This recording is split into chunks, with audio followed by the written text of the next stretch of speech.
If your objective is to use Bitcoin as a store of value instead of buying gold or, old Rolls-Royce cars, Chinese have got it right and the United States have got it spectacularly wrong.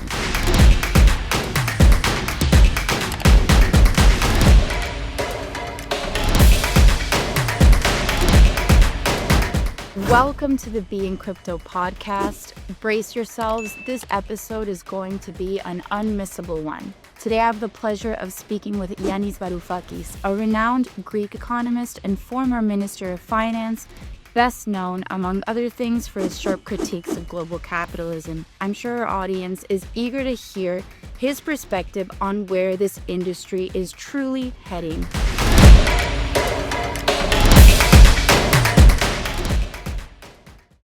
Mr. Varoufakis, thank you so much for joining us today. Thank you, Camilla. It's my pleasure. All right, so let's dive right in. Is crypto still decentralized, Mr. Varoufakis, or has it been co-opted by the very institutions it was meant to destroy? Well, technically, of course, it's decentralized. That's the beauty of blockchain or distributed ledgers. The idea that you don't have a central hub where the ledger is kept and therefore the ownership of the ledger bestows power on the owner of the ledger.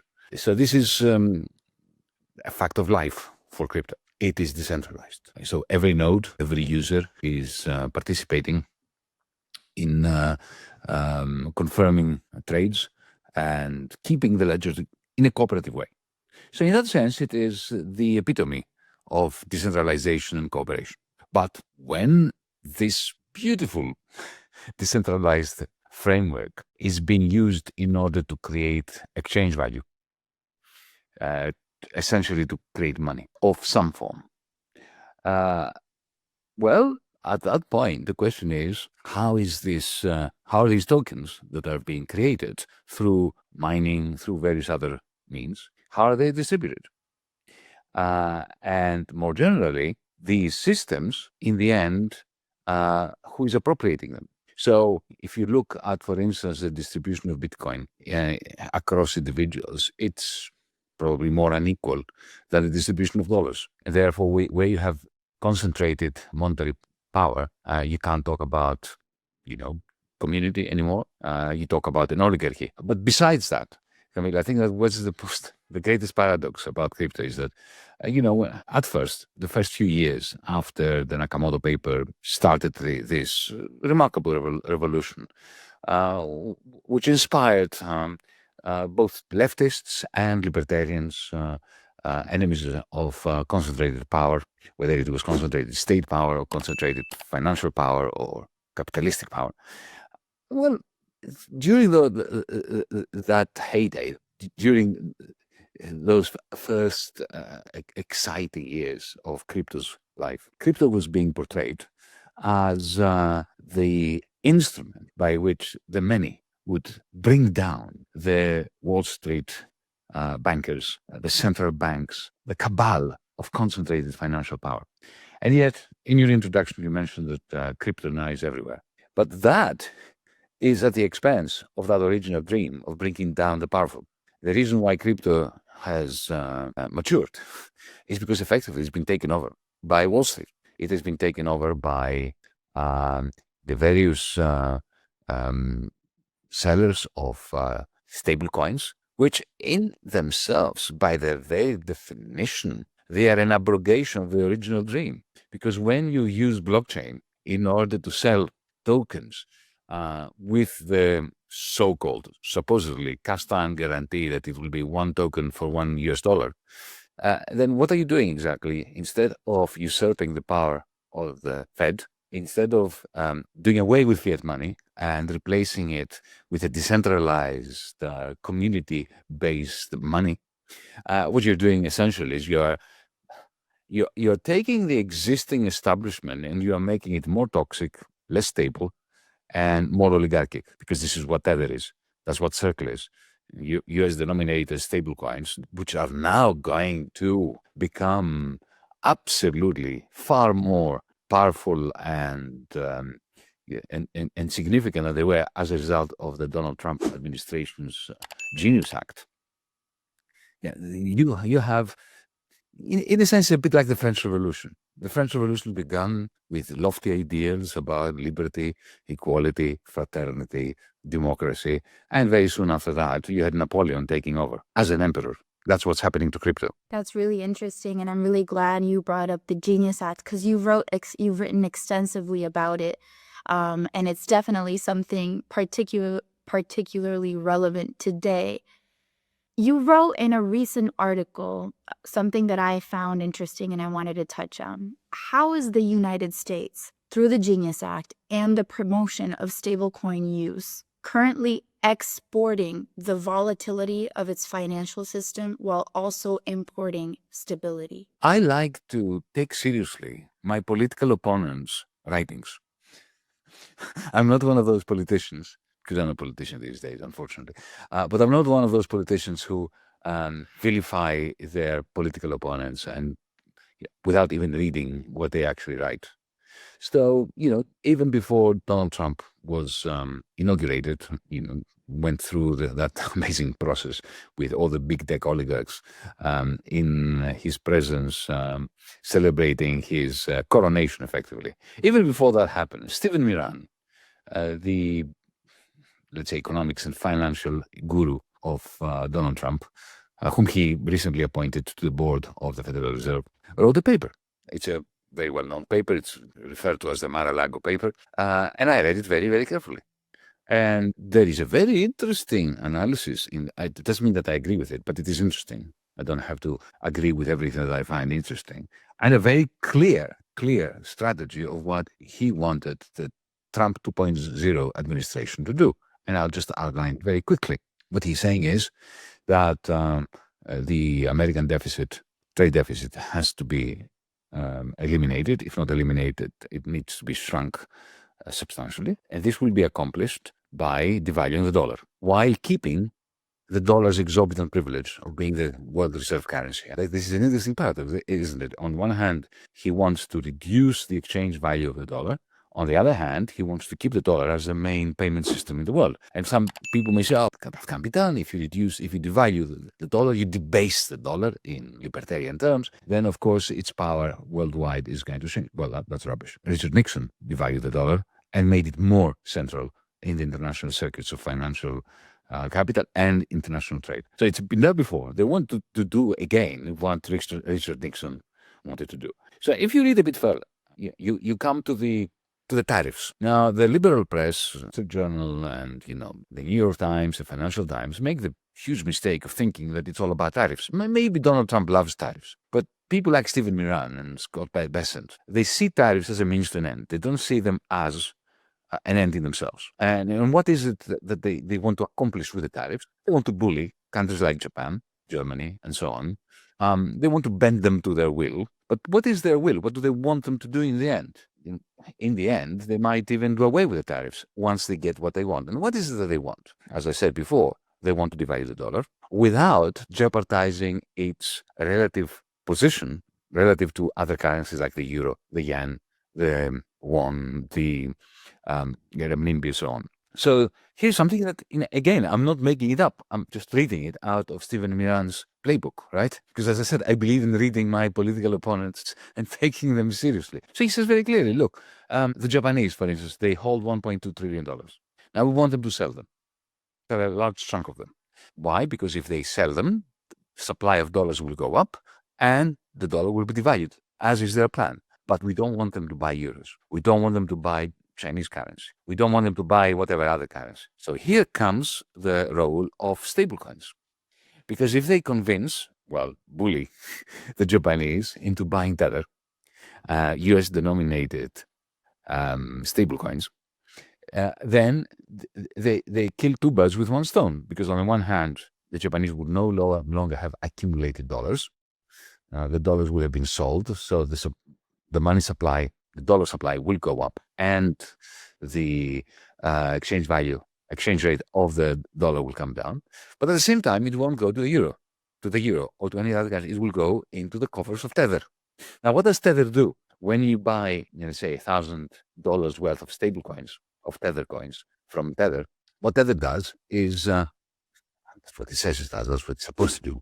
Of course, no one exactly knows because it's not properly regulated, but that's another question. Supposedly, it buys short-term treasuries, American debt, public debt, short-term, 3 months, 6 months, to have in its coffers so as to be able to liquidate them if there is a run on the tether. If you want your dollars back and you want to give back your tether and you want to guarantee that tether can be exchanged as promised on the tin on a one-to-one basis, they buy these US treasuries, short-term treasuries. And how does tether make money? Well, it collects interest on those treasuries and it keeps it. And that's the business model of tether. Now, why is this good from the American perspective, from the American government perspective? Because the Japanese have sold their dollars, but effectively they bought American debt. So the value was transferred essentially to the American government. It reduced the borrowing cost of the American government. It reduced essentially the deficit of the United States, while also pushing the value, the exchange rate of the dollar down, so as to make imports into America more expensive and exports from America cheaper, and therefore to give a boost to American competitiveness. That's a plan, right? That's a plan. Now, this is okay. So essentially, as you quoted me, the United States now is buying stability. It's importing stability into its own system by bullying through the threat and the reality of tariffs countries like Japan to get rid of their dollars. Okay. Now, why am I saying that this is introducing stability to the rest of the world? Because the more stablecoins, US dollar-denominated stablecoins that are in the ether, in our system, in the internet, right, effectively, the more it's being used. And the more it is being used, the greater the demand for it. There are network effects, like for Facebook, whatever. So, as we speak, there are Malaysian companies, Indonesian companies, companies here in Europe, that increasingly use tether. That is denominated in dollars, which is a huge problem because suddenly these countries that I mentioned, Malaysia, Indonesia, Europe, end up with central banks that do not control their money supply. So their capacity to affect monetary policy diminishes. And that introduces instability in our countries and the rest of the world. That's one reason.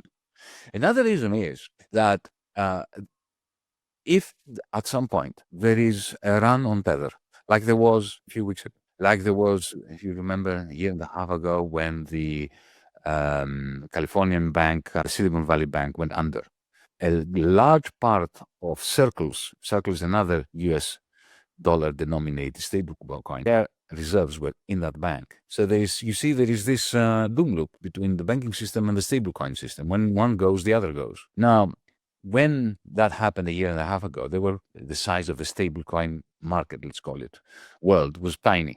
But now it's getting much, much larger. And with the Genius Act, it's going to get huge. The US Treasury predicts that this year alone, 6.6 trillion American dollars are going to migrate from American standard bank accounts to stablecoins. So stablecoins become big. The bigger they are, the greater the shock waves from a failure, especially given that they are really not seriously regulated. I mean, Tether is a company domiciled in El Salvador. Goodness. I mean, who is supervising Tether? I mean, they do whatever they want. How do we know that they take your dollars and convert them into treasuries, and not just any treasuries, but short-term treasuries, not long-term treasuries, because long-term treasuries are useless in a moment of crisis when it comes to liquidating. They will go down as well in a manner that will be terribly reminiscent of the 2008 subprime crisis. And if that happens in a place like Korea or Malaysia or Europe, and you have companies that are failing because their stable coins are disappearing, they're running through their fingers, our central banks won't be able to replace them. They won't be able to bail them out because our central banks cannot print dollars. These will be US dollar. They will not be euro-denominated stable coins. So this is what I'm saying, that through this, America is very short-sighted, and this administration, very short-sighted, because they think they're buying stability, exporting elements of instability. I'm not even sure they understand that, because I have not seen this in their writings. They're doing it. They're probably not aware that they're doing it, and they don't even care, I think. even if they were made aware of it. But in the end, just like in 2007-8, when the whole thing goes pear-shaped, there will be second and third generation effects that will have negative repercussions in the United States. So I think that this is going to be the next financial crisis coming out of the stablecoin market. You laid the groundwork for my next question. How far do you think we are from the next financial crisis? Do you think it'll closely mirror 2008? Do you think it'll be worse? And what will be different about it? Nobody knows. Nobody knows. Look, it's even when you know that the crisis is coming, it is impossible. That's not the same thing as difficult. Impossible means that it cannot be done. However, it's like, squaring a circle. It's not difficult. You just can't do it, however smart you are. So it is impossible to predict when a new crisis is going to happen. It's clear that it will happen. For me, it's clear that it would be that it will involve stablecoins. You never know whether it will start the next stablecoin market. So, for instance, in 2007-8, when AIG went down because it could not pay its CDSs, then who would have known that would have happened because of the subprime market in mortgages in the Midwest, for instance? Nobody had any. You could see that. I was beginning to get really scared. I remember, and this is one of the reasons why I became a public figure, because up until then, up until 2002, 2001, 2003, I was minding my own business in my own university office, writing mathematical papers that were great fun for me to write and totally irrelevant to the rest of the world. It was my fear that started immediately after the dot-com bubble burst, and I could see that how quickly irrational exuberance returned to the markets. And I could see that, let me put it this way, Camila. In the year 2000, global GDP was about 50 trillion, 50. And the total size of the derivative market was 70. 50 global GDP, 70 the size of the derivatives. By 2006, global GDP had gone from 50 to 70, and the size of the derivatives market had gone from 70 to 750. So it was clear that it was going to burst. When would it burst? How would it burst? Exactly where would the burst start? The rapture occur? It was impossible to know. Similarly now, we have no idea. Speaking about economic policies, I wanted to touch on the global race for dominance between the U.S. and China. There's something that you wrote in your book, Techno-Feudalism, that really stuck with me, where you spoke about how the U.S. government responds to Wall Street, whereas in China, Chinese bankers respond to the Chinese state. And that's the main difference between their approaches to everything, to governance. The U.S. today seems to be betting on the privatization of money and data by letting Wall Street and big tech, as you say, extend the reach of the U.S. dollar. Meanwhile, China seems to be doubling down on state control, central bank money, and industrial policy. Which of these two models do you believe will ultimately define global economic power? It's a clash between them that defines global economic power. But to me, the Chinese have got it right. And the United States have got it spectacularly wrong. Not just wrong, but sensationally wrong. And you don't have to be a leftist like I am to see that. I believe that if Adam Smith was alive today, that is, the guru of free market capitalism, he would have agreed with what I'm saying. He would have been aghast with what's going on in Washington and New York. And let me be specific on this. It's not just that Wall Street effectively dictates to Washington policy. We know that. We know that the Federal Reserve, for instance, is not an independent central bank. It's independent of the American people and Congress. But it is totally dependent on JP Morgan and Goldman Sachs. And there's no way it will go against JP Morgan and Goldman Sachs. Its role is to be there to do a little bit of regulation, nothing that annoys Wall Street too much. And then, when Wall Street falls under the weight of its own hubris, as it did in 2008, and with Silicon Valley Bank and so on, then the Fed comes in and bails them out and transfers the losses from the books of the Wall Street bankers onto the shoulders of the weakest of taxpayers, not only in the United States, but in Europe as well. This is what happened here in the 2010s, and particularly recently, even today. Whereas in China, the bankers, private bankers, are given leeway. They are given degrees of freedom. They can profit. They can make billions. But when the Chinese central bank, the People's Bank of China, says to them, "This is the limit. If you go over it, you go in the gulag." They take it very seriously. And it's not just the bankers; it's also big tech, Chinese big tech. Look at what happened with Jack Ma, the founder and CEO of Alibaba. At some point, the Chinese authorities said, "Well, enough. You've made enough profits. You've collected enough rents from this economy. If you go beyond that, you're out." And he went beyond it, and he was out.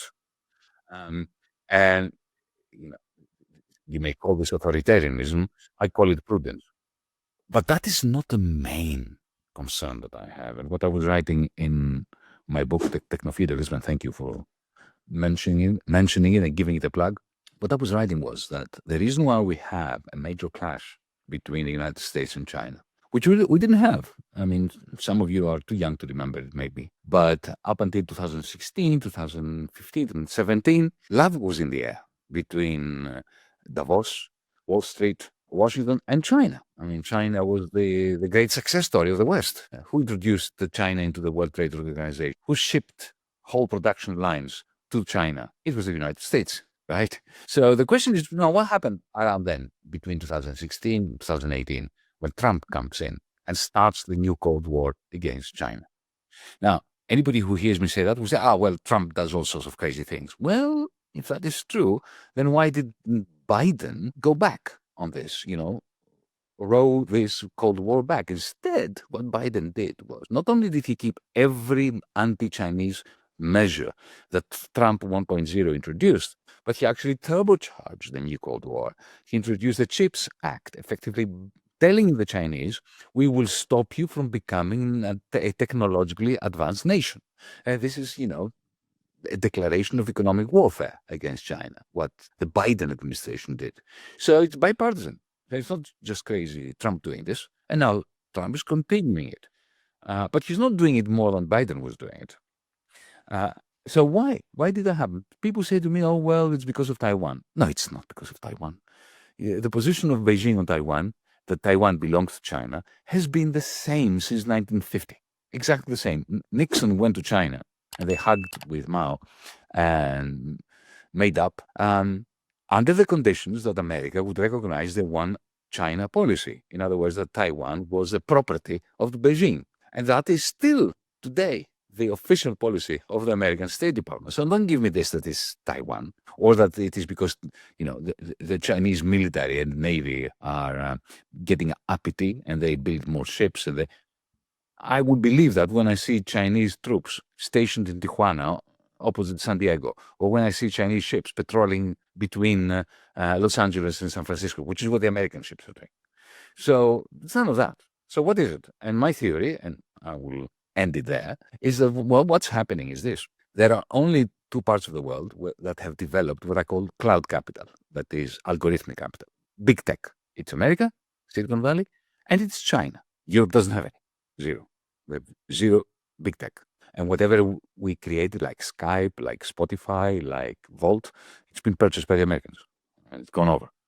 To all intents and purposes. So there are only two piles of very powerful cloud capital. That's not the reason for the new Cold War per se. What I think the reason is this. The United States understand, they don't like it, but they understand that their hegemony does not rest anymore on industry. Industrially, they've become a minion. They can't build anything anymore. They can't even build nuclear submarines. There's no way that the Americans can they can build a fast train between just New York and Washington. They just don't have what it takes to do it anymore. They've given all this up. Their hegemony is predicated on big tech, on the one hand, and primarily on the monopoly over international payments of the dollar system. So if you want to send money from anywhere to anywhere, you have to go through the dollar system. And effectively, the Americans can stop it. That's why they're using the sanctions as a weapon against anybody that they don't like, for better or for worse. So it's a hegemony of the dollar that makes America not great, but strong. And they know that if they lose that, that's it. They're finished. They will go the way of the British. They will become, very quickly, they will become a third-rate power that everybody's going to be laughing at. So they would be prepared to nuke the world to preserve the exorbitant power that the monopoly of payments gives the country that issues the dollar. On the other hand, the Chinese do not want to compete with the dollar. They do not want to replace the dollar with their own currency, with the yuan. Why? Because firstly, they're not imperialistic. They never were. They're not like the United States. But secondly, because their business model is based on exports. And, they sell aluminium and cars and stuff to them. Cars not anymore. They're not allowed to. They would, if they were allowed to the United States. And clothes and textiles and gadgets and stuff. Rare earths, all that. And what they do receive is dollars. So, why would you want to jeopardize the dollar if your wealth is accumulating in dollars? So the Chinese are not trying to de-dollarize. They don't want to de-dollarize.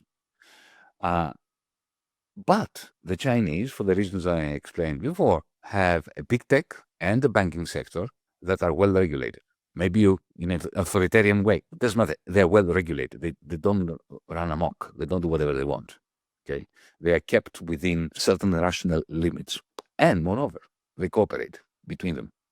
So you have WeChat, the app produced by Tencent, that allows you, even if you're a foreigner, right? You don't have to be Chinese, but if you have a bank account in one, it doesn't matter where you keep your account, which bank you have it in, you can make free payments to anybody with a one bank account, not necessarily the same bank as you. We don't have that in the West. We don't have it in the United States because Wall Street is not going to allow it. So Wall Street will not allow the incorporation, the getting together of the payment system, the digital payment system, and the power to effectively to provide credit and therefore to extract financial rents. You may recall that Mark Zuckerberg some time ago tried to introduce, to create his own Facebook cryptocurrency, and he was smacked down by Wall Street with the help of the Fed. The Japanese are not like that. The central bank itself has created a digital currency. So if you're a Chinese citizen, you can download from your app store. You can download a digital wallet from your central bank and keep your money with the central bank. You cannot do that in the United States, in Singapore, in Britain, in Estonia. In the West, we cannot do that. Only bankers can have accounts with our central banks. Okay, so essentially what I'm saying is that in China, the fusing of the financial capital and cloud capital has created technologies that the Americans do not have, not because they can't have them because they're backward technology, but because Wall Street will not permit it. So the Chinese financial digital circuits are far more advanced than those of the West. Now, that is a clear and present danger to the dominance of the dollar. When the Ukraine war started, firstly, Russian oligarchs had no alternative but to use these digital Chinese payment systems because they were thrown out of SWIFT, they were thrown out of every other payment system. But some Emiratis, some rich people from Indonesia, from Thailand and so on, hedged their bets. They said, well, the Americans are sanctioning the Russians today, they may sanction me tomorrow. So, I have 10 billion in the dollar system, I'll take one and put it in the Chinese system. Hedging my bet. You never know. Better safe than sorry. Well, the Americans looked at that and said, oh my God, this is a clear and present threat to the dominance and monopoly of our payment system. This is what's behind the new Cold War between the United States and China. That's very interesting. And it'll be very interesting as well to see where that takes us in the future. I wanted to quickly circle back the conversation and focus on Bitcoin for a second. A lot of people's preferred crypto asset. This is something you also mentioned in your book, Techno-Feudalism, which I found to be a really interesting analysis. Some people say Bitcoin's scarcity is its greatest strength because it helps people hedge against inflation. But you argue that it's actually Bitcoin's fatal design flaw. Do you think Bitcoin treasury companies, notably MicroStrategy, Now Strategy, are representative of this design flaw of Bitcoin's scarcity? Well, let me be precise on this so that I'm not misunderstood. If your objective is to use Bitcoin as a store of value instead of buying gold or, art or, old Rolls-Royce cars, right? Antiques. If that's your objective, then the scarcity that is inbuilt into Bitcoin is great. It's great, right? If you want Bitcoin to be a competitor to fiat money, a replacement of central bank money, it's a terrible idea because of the scarcity. Not so much the scarcity, but the fixed money supply. I mean, all currencies must be scarce because otherwise they have no value if anybody can print them. Then you have hyperinflation and it's totally debased. But it's my criticism of Bitcoin as fiat, not as a store of value, not as a speculative antique, if you want, like gold or cars or art. My critique is that the money supply is fixed. It's pre-programmed. The rate at which it increases, at some point it will reach 21 million or asymptotically reach 21 million, and that's it. That's it. Yeah, that's your money supply. You can't have more. Now, in a market economy like the ones we have had now for 300 years, that is ludicrous. A thing of the pandemic. Something happens, a virus hits us, or a tsunami or whatever, and shops shut down, people can't go to work, or you have a great recession like we had in 2008. Now, if you can't increase the money supply, then you're going to have a catastrophic deflationary trap. Because remember, any deflationary trap, whether it started because Lehman Brothers collapsed or because of the virus, COVID-19, every such deflationary process causes bankruptcies. Because even if prices fall due to the recession, debts do not fall. So if you owe money to your credit card, to a mortgage, to your friend, doesn't matter, that debt is not whittled down by the deflation. So essentially, the real value of your debt goes through the roof as prices fall during a crisis. Now, if the supply of money is rigid, fixed, you cannot arrest this downward trend by pumping more money into the economy. Now, we saw how the powers that be pumped money into the economy after 2008 and during the pandemic. Now, after 2008, what they did was criminal. Criminal, okay? I'm not defending what they did with the money that they printed, because what I say is that what they did was criminal. But what I say is that it is important that they printed money. My critique is, whom did they give the money to? They gave it to the bankers who had caused the crisis. That was what the criminality of it was, of quantitative easing, right? The problem was not quantitative easing per se. It was who they gave the money to. Instead of giving it in the pandemic, even Trump did something far better. They sent checks to people's homes so that they can actually buy stuff and, replenish some of the lost aggregate demand in order to break the deflationary path. But with Bitcoin, you can't do that, right? Because the money supply is fixed. So that's my criticism. So that's why I'm saying that Bitcoin can never become a substitute to the dollar or to the euro or to the yen, firstly. And secondly, why it shouldn't, even if we could replace our currency. In a sense, I remember when I was finance minister, people were saying to me, "Oh, but Yanis, the euro has destroyed your country," which is correct. Why was it destroying my country? Because we couldn't control its money supply. Its money supply was controlled by a foreign central bank, effectively. Okay, but the solution is not to replace that foreign money with another foreign money called Bitcoin, whose money supply is fixed and cannot be democratically controlled. So that's my main point. If you are investors, the people who are watching this program, the only thing they care about is finding a competitor to gold or antiques. Bitcoin is fine. Do it. But of course, you have to know that you're taking a gigantic risk because its value is totally subjective. It is the definition of subjective value. So in a sense, it's a bit like all of us trying to predict what all of us are going to predict. It's not like all of us trying to predict the weather, because the weather is a given.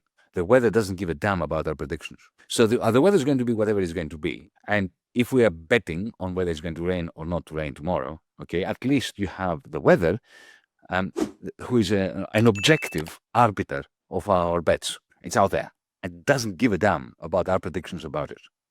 But the value of Bitcoin is not like that, because it depends on what people do. And what people do depends on what people believe other people will do.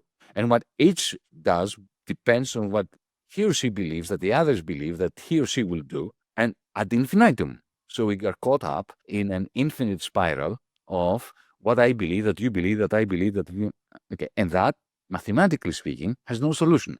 In other words, it is impossible to know, and it is impossible to predict. Now, if in that environment you feel like taking a bet that Bitcoin, because of its scarcity, its built scarcity and rigid money supply and fixed money supply, is going to do better than gold, go ahead and buy Bitcoin. I don't have a problem with that. I'm totally liberal when it comes to that. But don't tell me that it is a substitute for the dollar or the euro. Interesting. What do you think about, for example, Michael Saylor's playbook of issuing out debt and buying Bitcoin for his Bitcoin treasury company, to the point that today MicroStrategy owns around 3% of the total Bitcoin supply? What are your thoughts on that? Well, it's a clever scam.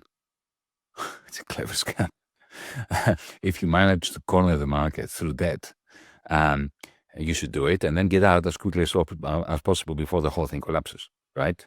The very idea that you borrow in order to buy a speculative asset is absolutely toxic. It's like a pyramid scheme. It can work until it doesn't. If you manage to get out before it collapses, you're a very, very rich person, but you have contributed to the collapse of others. I'm going to close this off by asking you, if you could salvage one aspect of crypto or Bitcoin or blockchain technology, take your pick, what would it be and why? It is distributed ledger technology, which I think is extremely important.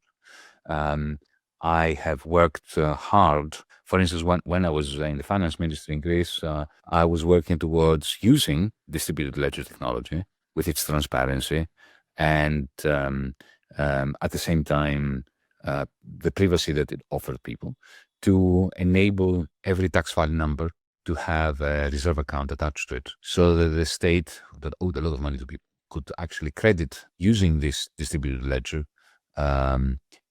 units of currency into these reserve accounts and give it an alternative source of liquidity to the economy. It would break down the monopoly of payments that the banking system has. Today I'm working on this idea at a larger scale. We call it a monetary commons, but it's all based on distributed ledger technologies. I think that, we all owe a debt of gratitude to Nakamoto and to the early Bitcoiners, not because they've discovered an apolitical money that will solve the world's problems, but because they introduced us to a technology, a decentralized technology, which is going to be very useful for years to come, if not decades and centuries. Back then, I remember when I first studied the algorithm, the blockchain algorithm, I was interviewed by Wired magazine early 2009, I believe, and I was asked by journalists, like you're asking me now, what I thought of it. And I said about blockchain, I said, it's a brilliant solution to a problem we have not discovered yet. Mr. Varoufakis, this has been a conversation filled with invaluable insights. I'm looking forward to seeing where the industry will take us from here. Thank you so much for joining us, and I really hope that you come back again soon. Well, thank you.